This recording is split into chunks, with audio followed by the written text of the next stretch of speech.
All right, so you've been working on this for 4 years. I'm jumping right back in here. You've been working on this for 4 years, and no one was interested in the beginning. Of course, people didn't know what was going on. If they did know, no one wanted to admit what was going on.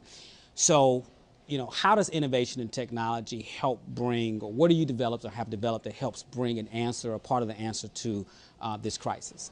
Sure. About exactly a little over 4 years ago, we were approached by a relatively small company in Chicago, Okay.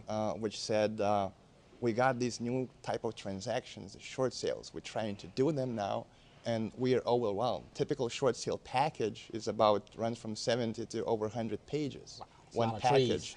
Yeah, it's a lot of trees, and it's a lot of confusion. It's a lot of work has to go into it, what banks require, and every bank requires different package. Okay. So they had all these documents piled up on the table, and at the same time, if I walk at, let's say, attorney's office, usually they're covered in all these files as well. They're buried in the files.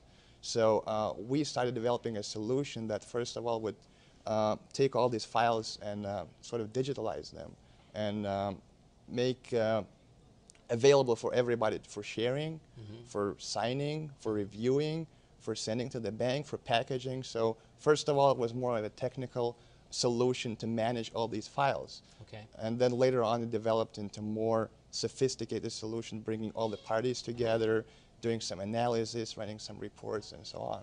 Okay. Wow, that's amazing. So now you basically took the approach of developing innovation, and then applying that innovation to a respective need, and a very important need and crisis. So we're talking about, we're going to drive people to this technology. So whether you're in the real estate business, if you're a pastor, we want you to become our ambassador. I think we owe it as leaders of faith, family, and community. Whether, and I'll reiterate this, whether we are a pastor, a rabbi, a imam, or whatever you call yourself, whether you are the Pope of your house, the cardinal, whatever you want, however you want to define yourself, when you assume that leadership position, you assume the position that you are taking responsibility for the lives of those people. Now, we feed our sheep very well with content, but I think we're moving from this whole information age to an age of action.